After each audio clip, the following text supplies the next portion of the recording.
तालियों के बीच में मैडम आशा हुंडा की से मैं निवेदन करूंगा कि आप आइए और हमारा मार्गदर्शन कीजिए।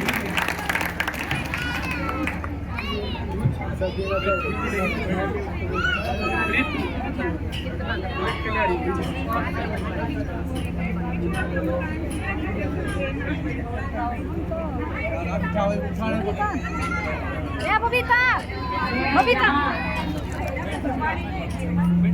मैं पीछे तक देख रही हूँ, महिलाएं ज्यादा हैं, पुरुष कम है। मेरी बाण आ रहा, मेरी राम राम। आदर में मान के योग्य, भाई बुरा ना मानना, मैं किसी का भी नाम नहीं लूं, क्योंकि इवाकी कॉलोनी का नाम जानूं, किसका लूं किसका छोड़ूं, इसलिए आदर में मान के योग्य,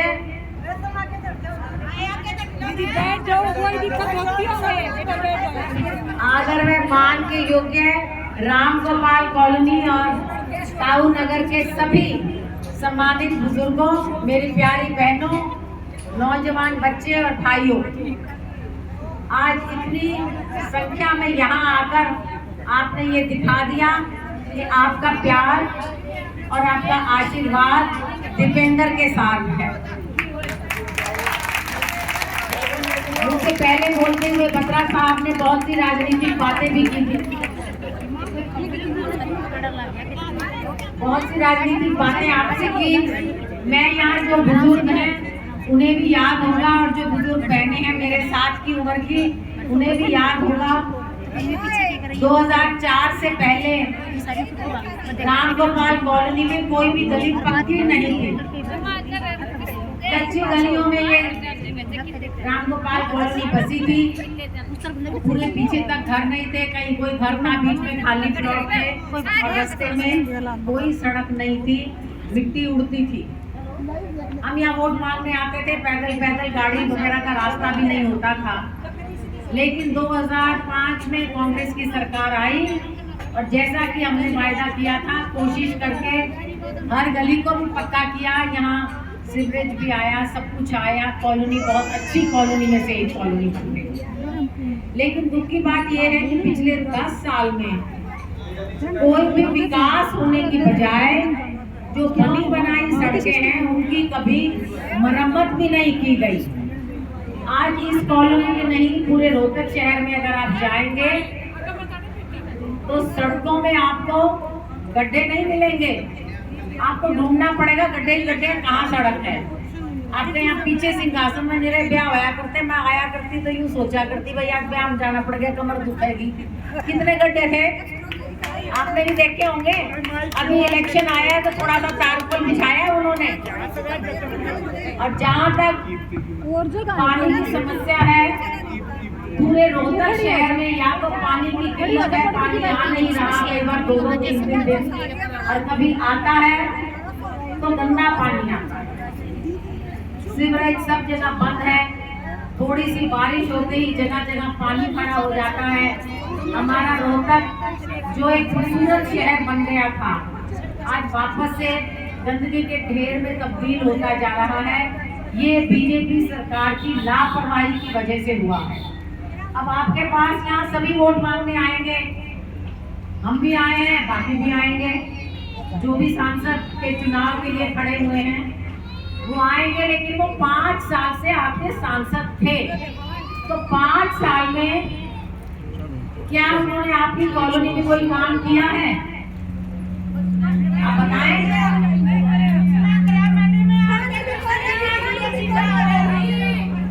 तो जब वो आपके पास अगर वोट मांगने वो आए या उनके नुमाइंदा कोई आए और उनसे एक ही बात पूछना कि 5 साल पहले आप हमारे मेंबर पार्लियामेंट बने थे, दीपेंद्र तो हार गया था, मेंबर पार्लियामेंट वो बने थे, उन्होंने 5 साल में एक ही बात उनसे पूछना कि आप हमारे कॉलोनी के लिए, हमारे शहर के लिए क्या काम किया?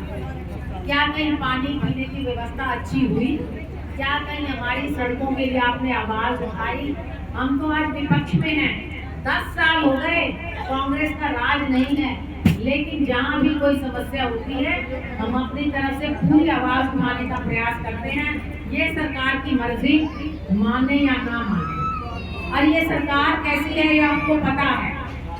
यहाँ कोई आंगनबाड़ी की मेरी बहन बैठी है ना, कुछ 2-4 होंगी, कोई ना कोई दूर खड़ी हुई कोई आशा वर्कर भी होंगी।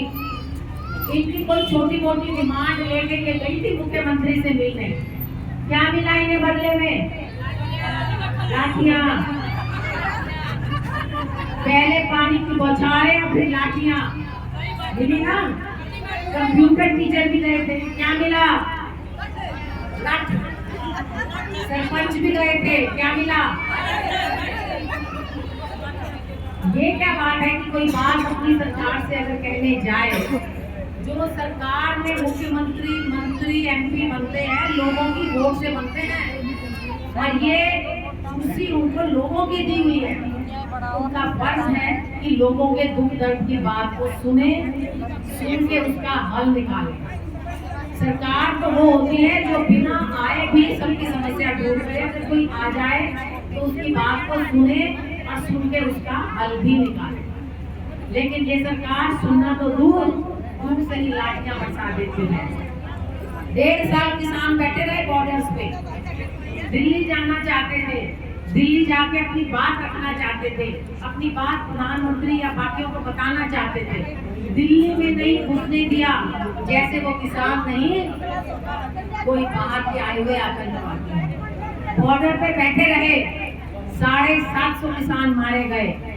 किसी भी बीजेपी के नेता से एक सहानुभूति का शब्द नहीं निकला कि बॉर्डर पे ठंड में हमारा कोई नौजवान किसान जिसकी मौत हो गई उसके लिए कम से कम सहानुभूति तो जाहिर कर देते। ये सरकार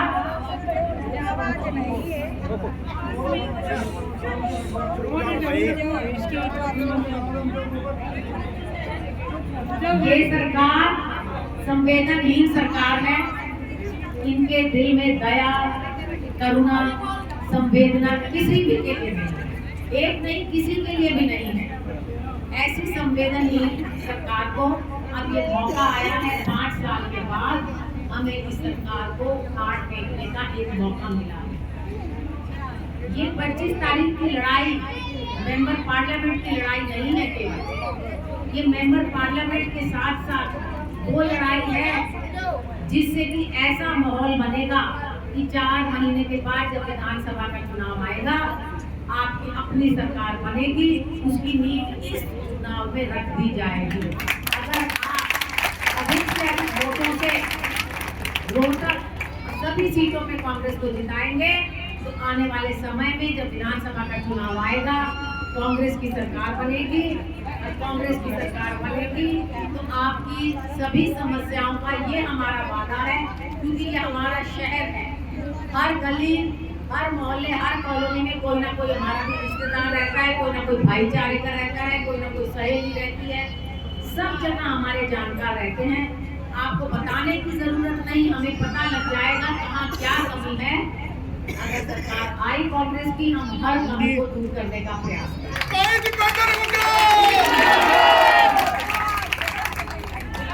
ये सरकार हमें क्या दे सके? कानून व्यवस्था। जब युवा को नौकरी नहीं मिलती और वो छोटा मोटा बिजनेस करता है, बिजनेस कोई तभी करता है जब कानून व्यवस्था ठीक हो। आज दुकानदारों से जाके पूछिए, उनके दिल में कितना भय व्याप्त है। दिन दिहाड़े गोलियां चला के फिरौतियां मांगी जाती हैं। बहन बेटियों की शाम होते ही चेन